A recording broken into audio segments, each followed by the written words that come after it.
আমরা যাই করি, হতে পারে এটা constitutional order, extra constitutional order, অথবা স্পেশাল কনস্টিটিউশনাল অর্ডার, অথবা অন্য যে কোনো প্রকার রাজনৈতিক সমঝোতার দলিল, অথবা ঐতিহাসিক বা জাতীয় দলিল, যে কোনো কিছু আমরা প্রণয়ন করে একটা কোয়েশ্চেন দেই, অনেকগুলো কোয়েশ্চেন না দিয়ে, যে জুলাই সনদের যে বিষয়গুলো শুধুমাত্র সংবিধান সংস্কার অথবা সংশোধন সংক্রান্ত, সেই বিষয়গুলো এখনই কার্যকর করার মতো কোনো দলিল প্রণয়নের ক্ষেত্রে এই সরকার কোনো উদ্যোগ গ্রহণ করতে পারে কিনা।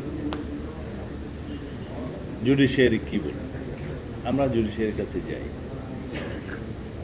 দ্বিতীয় প্রশ্ন হলো, যদি রেফারেন্ডাম করতে হয় এই বিষয়ে এবং সেটা কার্যকারিতার ডেট নির্ধারণ করতে হয় রেফারেন্ডামের রেজাল্টের ভিত্তিতে, সেই রেফারেন্ডাম প্রপোজ করা হয়েছে জাতীয় সংসদ নির্বাচন যেদিন হবে সেদিন এই রেফারেন্ডামটা।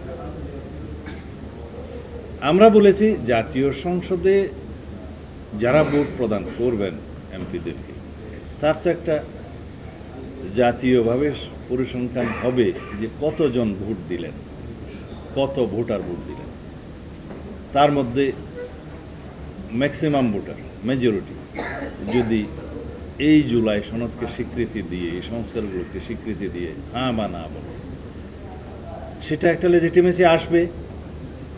সেটাও বিবেচনা করা যায় যদি সবাই সম্মত হয়, তখন সেই মেজরিটির মতামতের ভিত্তিতে সেই জাতীয় সংসদ তো সেগুলো সংশোধন করবে।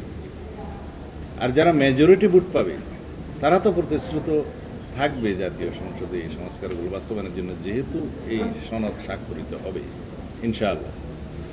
সেটা দ্বিতীয়।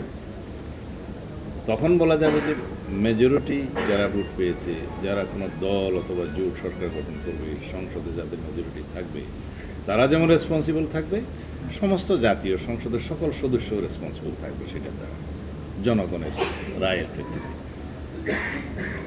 এবং এটাও আমরা বলেছি যে যা কিছুই গৃহীত হোক, জাতীয় সংসদে যখন সংশোধনী গ্রহণ করা হবে সংবিধানের, সেখানে কিছু মৌলিক প্রশ্নে এইবার আমরা সম্মত হয়েছি সেই সংশোধনীগুলো আসবে, যেগুলোর জন্য সাংবিধানিকভাবে অবশ্যই আবার রেফারেন্ডাম করতে হবে আফটার দি অ্যামেন্ডমেন্ট। তাইলে দুইটা রেফারেন্ডাম পেয়ে যায়। এগুলো সব বিষয় বিবেচনা করতে হবে। আমরা আগেও করব, পরেও করব কিনা সেটাও বিবেচনা নিতে হবে।